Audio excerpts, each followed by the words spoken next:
أعوذ بالله من الشيطان الرجيم.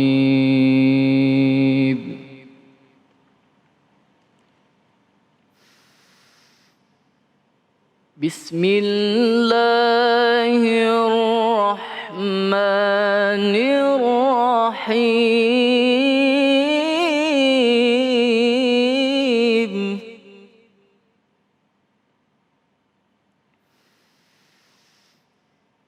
إن الله يأمركم أن تعدوا الأمانات إلى أهلها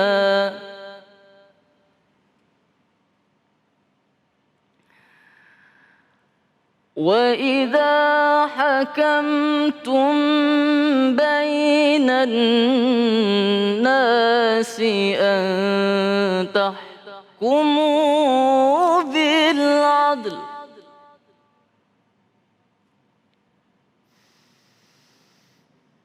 إن الله نعم ما يعظكم به إن الله كان سميعا بصيرا صدق الله العظيم. Maha benar Allah dengan segala firman-Nya. Terima kasih Azmi, Masya Allah. Dan pemirsa di rumah, kita kembali lagi di Cahaya Hati Indonesia dengan tema kita, masih adakah pemimpin yang amanah? Masih ada gak sih?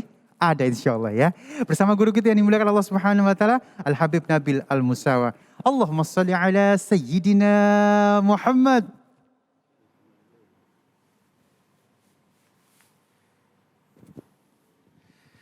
Bismillahirrahmanirrahim. Assalamualaikum warahmatullahi wabarakatuh. Waalaikumsalam warahmatullahi wabarakatuh.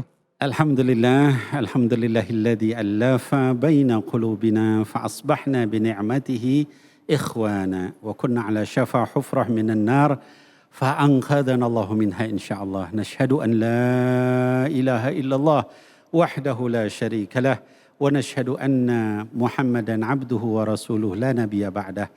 Allahumma salli wa sallim ala sayyidina Muhammadin wa alihi wa sahbihi ajma'in wa sallim, amma ba'd. Para pemirsa Cahaya Hati Indonesia yang dimuliakan Allah, Cahaya Hati iNews, ada Ustadz Ali Zainal, apa kabar? Sehat. Qori kita yang Masya Allah suaranya, Alhamdulillah. Dan juga para pemirsa yang dimuliakan Allah, ya mudah-mudahan kita senantiasa sehat walafiat, diampuni dosanya sama Allah, diangkat derajatnya, diberikan kesabaran atas Amin, segala ya hal yang menimpa kita. Amin ya rabbal alamin. Amin, amin, amin. Jadi tema kita adalah, masih adakah pemimpin yang amanah? Masya Allah, itu pertanyaan. Berat jawabnya. Ya, tapi insya Allah pada kajian kali ini kita akan membahas tentang ini. Hadirin wal hadirat yang dimuliakan Allah. Kalau kita melihat sensitivitas ya di kalangan para pemimpin, ini banyak yang merosot. Ya, kita melihat beberapa waktu yang lalu ada kelompok pemimpin yang kemudian meminta supaya dibuatkan seragam dari merek yang luar biasa terkenal dari Perancis. Ya. Ada kelompok pemimpin yang lain, ya mereka meminta supaya bisa isoman di hotel berbintang. Ya. Ada kelompok pemimpin lainnya minta disediakan fasilitas ICU gratis. Ya. Ada pemimpin lainnya, para pemimpin yang kemudian kurang sensitif. Lagi orang COVID udah pada masang billboard dan sebagainya, padahal Belanda masih jauh. Maksudnya pemilu masih jauh ya. Nah hadirin wal hadirat yang dimuliakan Allah Subhanahu Wa Taala, perlu kita ya kaum muslimin muslimah ini meningkatkan sebenarnya apa sih pemimpin dalam Islam? Dalam Islam pemimpin itu adalah amanah ya. Jadi jangan sampai kita malah berlomba-lomba untuk jadi pemimpin, sementara kita nggak tahu bahwa itu amanah yang berat di sisi Allah Subhanahu wa ta'ala. Kita nanti diminta tanggung jawab. Dan bukan tanggung jawab yang kecil. Bahkan masyarakatnya sendiri juga begitu. Kritik sama pemimpin, tapi habis itu milih juga pemimpin yang seperti itu. Ya, jadi hendaknya kita sekalian hadirin wal hadirat, kita kenali pemimpin dalam Islam itu seperti apa. Tadi saya katakan pemimpin itu amanah dalam Islam. Allah Subhanahu wa taala menyebutkan di dalam surah Al-Ahzab ayat yang ke-72. Kata Allah Subhanahu wa taala, "Inna 'aradna al-amanata 'ala as-samawati wal-ardi wal-jibal, fa'abayna an yahmilnaha wa ashfaqna minha, wa hamalaha al-insana innahu kana zaluman jahula." Sadaqallahul azim. Kata Allah Subhanahu wa taala, "Inna 'aradna al-amanah 'ala as-samawati wal-ardi." Sesungguhnya kami itu sudah menawarkan amanah ini kepada siapa? Kepada 7 lapis langit. Dan juga kepada bumi. Wal jibal, kepada gunung-gunung. Ya. Maka semuanya itu, semuanya menolak. Ya. Kenapa? Wa asfaqna minha. Mereka takut mengkhianati terhadap amanah ini. Ya. Bayangkan tuh langit yang segitu luasnya. Bumi, gunung yang segitu besar. Semua nolak, takut.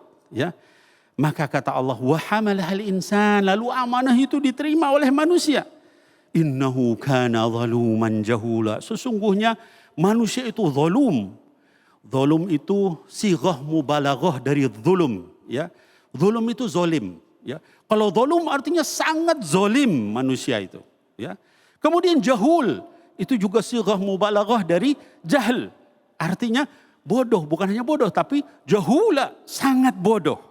Ya, nah mudah-mudahan kita enggak jadi pemimpin yang zalim dan bodoh seperti disebutkan di dalam ayat tadi. Hadirin wal hadirat yang dimuliakan oleh Allah Subhanahu wa taala, para pemirsa Cahaya Hati iNews dimanapun berada. Lalu mungkin kita nanya, terus Bib, apa sih amanah itu di dalam Islam? Apa yang disebut dengan amanah?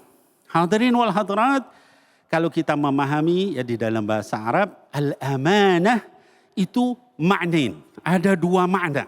Ya, makna yang pertama kata para ulama ahli bahasa adalah amanah itu adalah al-wafa. Wafa artinya adalah memenuhi. Ya. Makna yang kedua dari amanah adalah al-wadi'ah. Wadi'ah itu artinya apa? Titipan.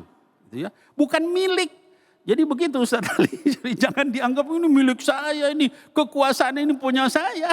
Ya. Jangan ya. Dikatakan bahwa dia adalah memenuhi titipan yang dititipkan. Ya bisa oleh Allah Subhanahu wa taala, bisa oleh temannya, bisa oleh masyarakat, oleh rakyatnya, oleh segala macam. Konstituennya, ya dan sebagainya. Tapi ingat itu adalah titipan. Dan titipan itu harus dipenuhi, ya diminta tanggung jawab. Nah hadirin wal hadirat, tadi di dalam ayat yang dibacakan oleh qari, Allah Subhanahu wa taala menyatakan di dalam surah An-Nisa, kata Allah Subhanahu wa taala, "Innallaha ya'murukum an tu'addul amanat ila ahliha." Ya. Innallaha, sesungguhnya Allah, ya'murukum, memerintahkan atas kalian semua apa? An tu'addul amanat. Untuk memenuhi amanah-amanah dalam bentuk jamak itu artinya apa? Banyak amanah yang kita pikul itu dari Allah. Kita sebagai suami, kita sebagai ayah, kita sebagai pimpinan perusahaan, sebagai pemerintah, segala macam. Ya, amanat kepada siapa? Ila ahliha, kepada orang yang berhak untuk melaksanakan atau yang memberikan amanah kepada kita. Ya. Kemudian wa idza hakamtum bainan nas, kalau kalian itu menghukumi atas manusia, sebagai RT, sebagai RW, sebagai wali kota, sebagai bupati, sebagai gubernur, sebagai presiden, sebagai DPR, DPRD, MPR, DPD, maka hendaklah antahkumu bil adl. Ya, hendaklah kalian semua menghukumi dengan adil, jangan dibeda-bedain. Ya, rakyat kecil kemudian dizalimi, kalau misalnya orang berkuasa diberikan kemudahan, jangan seperti itu. Ya. Ila ahliha, ya kepada orang yang berhak, kata Allah Subhanahu wa taala. Innallaha ya'idukum, innallaha ni'ma ya'idukum bihi, subhanallah. Sesungguhnya Allah itu kalau memberikan nasihat itu yang paling baik, paling indah, paling tepat, kata Allah Subhanahu wa taala, ya. Nah, hadirin wal hadirat yang dimuliakan Allah, Mungkin kita bertanya, Bib, kalau misalnya ada seorang pemimpin, dia amanah, maka dia dapat apa? Kata Allah Subhanahu wa taala di surah Al-Mu'minun, ya dikatakan, walladzina hum li amanatihim wa ahdihim ra'un. Dan mereka itu adalah orang-orang yang terhadap amanah-amanah mereka dan janji-janji mereka itu mereka penuhi dengan sebaik-baiknya. Ayat itu diawali dengan qad aflahal mu'minun, alangkah berbahagianya orang beriman. Diakhiri dengan ulaika humul warithun, mereka itu akan mewarisi. Apa mewarisi apa? Alladzina yaritsunal firdaus hum fiha khalidun. Mereka itu mewarisi surga Firdaus dan mereka kekal di dalam surga Firdaus itu. Mafhum mukhalafahnya secara fikih, kalau tidak memenuhi amanah, tidak memenuhi janji, tidak masuk surga Firdaus. Aduh, ngeri ya Allah, ya. Lalu Bib, kalau begitu siapa saja yang disebut pemimpin dalam Islam? Kata baginda Rasul sallallahu alaihi wasallam dalam hadis ini diriwayatkan oleh Imam Bukhari dan Muslim dalam sahih keduanya, dikatakan kullukum ra'in, ya, wa kullukum mas'ulun an ra'iyatihi yaumal qiyamah. Setiap kalian itu adalah pemimpin, kata baginda Rasul sallallahu alaihi wasallam. Dan setiap kalian, setiap pemimpin itu diminta tanggung jawabnya di hari kiamat. Fal imamu ra'in wa mas'ulun an ra'iyatihi yaumal qiyamah. Seorang pemimpin, penguasa, dimanapun levelnya, itu adalah dia adalah imam. Nanti ditanya tentang rakyatnya. Ya. Warrajulu ra'in, dan seorang suami, seorang ayah, itu adalah pemimpin. Nanti ditanya juga tentang istrinya, anak-anaknya, keluarganya. Seorang ibu adalah ra'iyah, kata baginda Rasul SAW. Seorang wanita itu juga adalah pemimpin. Nanti ditanya tentang suaminya, tentang anak-anaknya. Ya, dan seorang hamba sahaya. Kalau di kita mungkin sekarang pembantu, ya, orang-orang yang bekerja di rumah. Jangan salah sangka, dia juga adalah pemimpin. Ya. Dan akan ditanya tentang harta majikannya. Apa yang dia lakukan, dicuri apa enggak. Wa kullukum ra'in wa kullukum mas'ulun an ra'iyatihi yaumal qiyamah. Setiap kalian pemimpin. Dan kalian akan diminta tanggung jawab nanti terhadap apa yang kita pimpin pada hari kiamat nanti. Hadirin wal hadirat, saya berikan beberapa contoh tentang kepemimpinan yang luar biasa dari para sahabat radhiyallahu alaihim ajma'in. Salah satunya adalah seorang pemimpin namanya Abu Bakar As-Siddiq radhiyallahu an. Gimana beliau memimpin, Beb? Kata Allah Subhanahu wa taala di dalam Al-Qur'an, wa sayujannabuhal atqa alladhi yu'ti malahu yatazakka wa ma li ahadin 'indahu min ni'matin tujza illa ibtigha'a wajhi rabbihil a'la wa la sawfa yarda. Allahu akbar, kata Allah, wa sayujannabuhal atqa. Nangis kita dengar ayat ini. Kata Allah, dan sungguh-sungguh akan aku selamatkan orang yang paling takwa itu. Siapa orang paling takwa? Abu Bakar As-Siddiq. Tafsir dari ayat itu. Setelah baginda Rasul SAW adalah beliau. Ya. Kemudian apa? Kata para ulama mufassir, yaitu alladzi yu'ti malahu, yang mengeluarkan hartanya hanya karena Allah Subhanahu wa taala, dan dia tidak ada orang yang harus dia balas. Bahkan tidak ada orang yang dia ucapkan terima kasih. Dia memberikan itu lillahi ta'ala. Wala sawfa yarda. Kata Allah, nanti dia bakal ridha terhadap apa yang dia lakukan. Itu pemimpin contohnya dalam Islam. Ada yang lain enggak, Beb? Ada. Sayyidina Umar ibn al-Khattab radhiyallahu an. Sebutkan dalam satu kesempatan beliau sedang menjadi khalifah. Tengah hari bolong di siang panas terik musim kemarau. Di Jazirah Arab itu orang sembunyi semua di dalam rumah. Enggak ada keluar. Tiba-tiba terdengar ada suara unta, ya. Lalu kemudian ada orang ngejar. Sayyidina Utsman bin Affan ngelongok dari rumahnya, ya. Ini siapa orang siang-siang lagi panas begini keluar ngejar-ngejar unta? Didekati, tahunya siapa? Amirul Mukminin, sang pemimpin ini lari ngejar-ngejar unta di siang bolong. Lalu kemudian ditanya sama Sayyidina Utsman, ya Amirul Mukminin, mudah-mudahan Allah merahmati Anda. Kenapa ini ngejar-ngejar unta siang bolong? Ini adalah unta wakaf, ya, unta zakat, ya. Dan saya khawatir nanti kemudian unta zakat ini kemana-mana. Padahal saya adalah pemimpin. Bayangkan bagaimana kalau yang terjadi dengan saat ini. Hadirin wal hadirat rahimakumullah. Mari kita ikuti Sayyidina Umar, Sayyidina Abu Bakar As-Siddiq, Sayyidina Ali bin Abi Thalib, Sayyidina Uthman ibn Affan. Dan juga para sahabat yang lain yang ketika mereka menjadi pemimpin, mereka menjadi pemimpin yang amanah. Melaksanakan amanah Allah, melaksanakan amanah Rasulullah. Dan mudah-mudahan mereka termasuk di dalam ayat tadi, yaitu dijamin untuk masuk di dalam surga Firdaus. Mudah-mudahan kita termasuk di dalamnya. Amin ya Allah ya Rabbal Alamin. Masya Allah, terima kasih ya Habib ilmunya. Sami-sami. Masya Allah, Masya Allah, Masya Allah ya, luar biasa ya. Semoga kita menjadi pemimpin yang baik, yang akhirnya kita bisa memimpin diri kita sehingga terselamatkan di dunia maupun di akhirat. Amin ya Rabbal Alamin. Baik, jamaah yang dimuliakan Allah Subhanahu wa taala, insya Allah saat lagi kita akan membahas tentang anakmu pengantar surgamu bersama guru kita yang dimuliakan Allah Subhanahu wa taala, Al Ustadz Surya Abi Baghir. So, jangan kemana-mana, tetap bersama kami di Cahaya Hati Indonesia.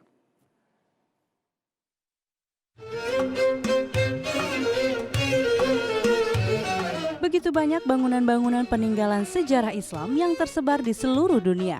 Mulai dari masjid, benteng, jembatan, bahkan istana. Semuanya berdiri dengan begitu kokoh, unik, dan terlihat begitu megah. Tak jarang tempat-tempat ini menjadi pusat perhatian dunia.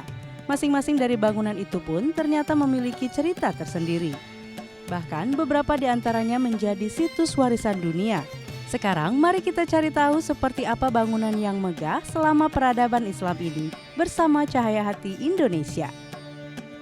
Pertama, Masjid Selimiye Edirne di Turki.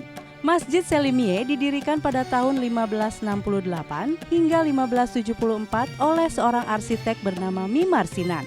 Bangunan megah ini pun dibangun atas dasar perintah dari Sultan Selim II dan menjadi peninggalan Ottoman di kota Edirne, Turki. Jika dilihat, bangunan dari Masjid Selimiye ini sangat indah dengan 4 buah kubahnya, hingga dianggap sebagai karya terbaik dan mendapat penghargaan tertinggi dari arsitektur Islam. Masjid ini pun masuk ke dalam daftar situs warisan dunia oleh UNESCO. Kedua, Jembatan Siosepol, Isfahan, Iran. Jembatan Siosepol sangat terkenal di wilayahnya, yakni kota Isfahan, Iran, dan memiliki nama lain yakni Allah Ferdihan. Siosepol Isfahan juga termasuk ke dalam 11 jembatan yang ternama di negara Iran, dengan memiliki lengkungan pada dindingnya sebanyak 33 buah. Dibangun pada tahun 1599 dan terbuat dari batu serta batu bata. Jembatan Siosepol Isfahan berdiri dengan kokoh dan terbentang di atas aliran sungai Zayandeh. Memiliki panjang sekitar 297,76 meter dan memiliki lebar seluas 13,75 meter. Ketiga, Masjid Sulaiman di Istanbul, Turki. Berada di Istanbul, masjid ini juga dikenal dengan nama Blue Mosque karena kubahnya yang berwarna biru jika terlihat dari dekat. Bangunan ini didirikan pada tahun 1603 sampai 1617 ketika pemerintahan Sultan Ahmed I. Masjid Sulaiman pun menjadi bangunan yang tak terbanding karena memiliki 6 buah menara hingga kubah yang bertingkat-tingkat. Para jamaah pun banyak berdatangan ke Masjid Sulaiman dari seluruh negeri hingga menjadikan masjid ini sebagai tempat ibadah sekaligus pusat agama dan budaya. Keempat, Masjid Al-Azhar di Kairo, Mesir. Dibangun oleh Panglima Jauhar Asikili di tahun 359 sampai 361 Hijriah. Masjid Al-Azhar di Kairo menjadi bangunan Islam yang megah dan fenomenal. Dinamakan Al-Azhar sebagai isyarat kepada Zahra, julukan putri Rasulullah SAW yang bernama Fatimah Az-Zahra. Masjid Al-Azhar pun memiliki 5 menara yang difungsikan sebagai universitas dan terus berkembang pesat di tahun 1961. Dalam Masjid Al-Azhar Kairo, Anda pun dapat menemukan perpustakaan yang sangat besar yang menjadikan masjid ini sebagai pusat pemikiran Islam, politik, dan ilmu-ilmu agama di Mesir serta dunia. Itu tadi bangunan-bangunan termegah dan indah yang dibangun selama peradaban Islam di dunia. membuktikan bahwa Islam merupakan agama yang besar dan kuat yang dapat digambarkan dari para arsitekturnya. Wallahu a'lam bishawab.